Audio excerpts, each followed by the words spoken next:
Good morning, everyone. It's Sunday morning, and I know that the last couple days worth of 50-day transformation have been super quick, and I don't really even know whether they'd be considered gardening, but I'm in the garden, and I'm talking about gardening, so I'm going to consider that gardening. This morning, kind of bringing the whole day around, I just was looking around at the garden out here, and after the event yesterday with Oktoberfest, showing off the chicken coop and all of that, folks looking at our plants, asking questions and stuff like that. So I really just wanted to spend some time this morning kind of showing off what is going on out here. One of the things I'm going to get done here today is to plant some more cabbage seed so that I can get some of those started. Yesterday, one of our local nurseries, who was a sponsor of the event, actually showed up at the event as well and gave away some seeds to our to folks that came out. So we were really excited to get some of those seeds. This is the planting area that I've been talking about. You saw me over here the other night with a little shade. We did get the light taken care of up there, so I can do some gardening in the dark. If you've got a space like this, you should definitely do some gardening in the dark. Get yourself a good mixture, a good seed start mixture going so that you can always just fill yourself up. I'm going to come back to that later. And then something else we learned this morning is this particular copper pot is for indoor house planting, and I've got this is a Diva cucumber. Yes, it's South Texas, and we are in October, nearly November at this point, and growing cucumbers. What really needs to probably happen is we need to get a trellis going here so that I can get this guy up. But if you look down in here, you'll notice that this indoor pot does not have a place for water to escape. So I'm gonna have to take this plant out of this thing. That's I'm an experienced gardener, y'all. I mean, I've been doing gardening for 15 years at a minimum, if you don't even include the time that I spent with my grandmothers in the past. And it's okay to make mistakes and to learn from the mistakes that you're making, and it's okay to fail. That's what gardening is about. If you're not failing, you're not a gardener. If you're not failing, you're not a farmer.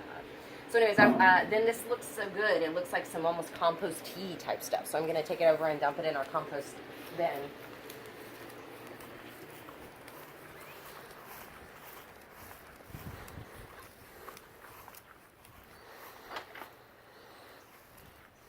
The best way to balance resources is to not waste resources. So don't just go dump this down the drain somewhere.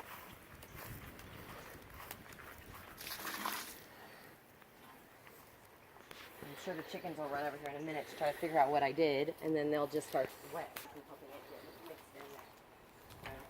If you're running your hose, like down in South Texas, especially black hoses, and you go to pick them up and you start to run them immediately, don't just start spraying your plants with them because that water is really hot. But if you're close enough with your hose to your compost bin, go ahead and spray your compost bin with that hot water because that'll help raise that temperature up there. So then I was kind of making my way around. We were talking about what's coming up in these little pots, right? So once we get into the ground, I'll handle this stuff a little bit differently, but this little stuff coming up right here is just dill. Dill actually helps your brassicas because the butterflies and caterpillars will eat on the dill rather than eating on your brassica, putting holes in everything. So we're trying to get that dill up as quickly as we can. We've got strawberries that are doing really well.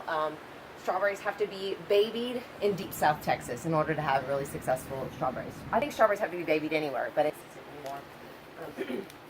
I think this, we were talking about this plant the other day. I picked up Native Dave, and it's not an edible flower, but or edible plant, but it helps with, it brings some of the good bugs that you want and pulls them in there, and so then they're not spending time eating your vegetables, which was some of the stuff we talked about at the Oktoberfest event yesterday at the garden, is making sure that you plant plants that the bugs will want to eat all around your plants so that they're not spending all of their time eating your plants, the ones you want to eat. But anyways, this guy is going to open up into a very big, beautiful, they're calling it an angel's trumpet. This plant is also related with the nightshade. Belladonna is made from it. Belladonna is, if you're not careful with it, you could actually kill somebody with it. So that's something I'm learning about as well. And then I came over here this morning and noticed that there's something's going on over here, right? So, and then the kids were out here playing soccer the other day, so it might have been a soccer ball kicked to the, who knows? Or it might have just been, look, this plant was sideways, and the dirt's getting out, and so then this particular plant just got knocked off. Who knows? But anyways, just keep an eye out on things like that. And then don't be afraid to just be like, oh, well, you look at that. I'm going to take that to a chicken. That guy was eating my plants. Let's get him. Oh, gotta get him. All right. Look at that. That's the kind of stuff you're looking for, actually. All right, let's take that. Let's take that. Oh, this is some real garden video this morning.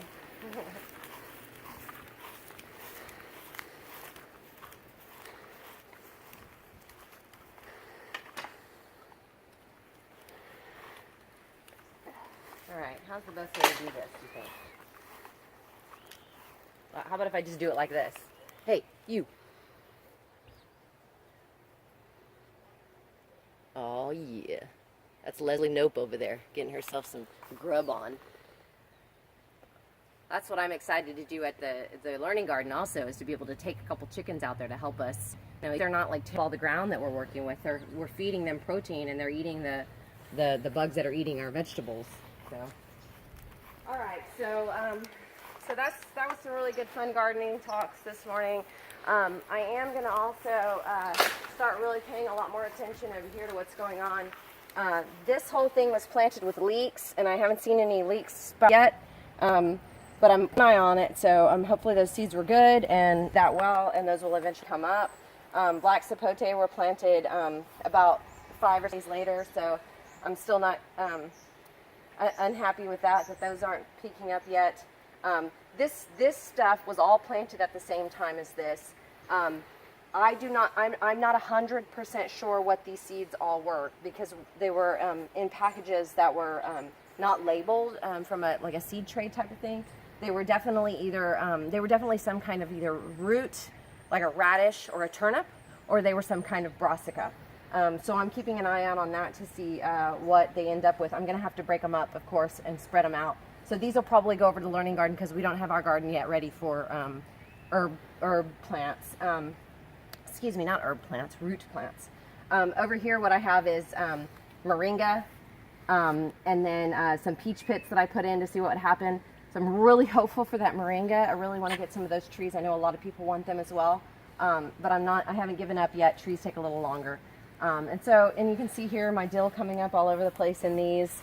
I'll probably have to manage this in terms of just picking it out as they start to get bigger and feeding it to chickens. The chickens will be happy about that. So anyways, happy Sunday morning. We will this is our Sunday gardening. We've got a lot of days still to go through today with teenagers in our life. We have, with teenagers in our life, we've got a lot of things on top of just gardening. We've got all kinds of, after school activities. And so tonight we'll be heading over to a fundraiser that my daughter, who's in 8th grade, will be participating in, and get to go to Washington, D.C. this year, right? That's a great opportunity for kids that are in the 8th grade. So anyways, this is probably the majority of the gardening I'm going to get to do today. But know that training yourself to just get out in your garden every day is the first step. And that's been what this 50-day transformation has been about for me. And I've been really thankful to be involved in this process and learning from it, and forcing myself to do these videos, and forcing myself to get out into the garden and do something as it relates to gardening. This is a really, really, really transformational moment. And I have had some people come and talk to me about it, the 50-day transformation. It's a great idea.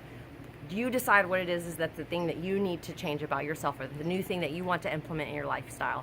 And we were even having the conversation yesterday about as the next year, 2018 Lent season comes around, consider Lent as that for you. Consider that for you. What can I give up in my life for a certain amount of days? What can I commit to for a certain amount of days? So anyway, have a wonderful day and be well.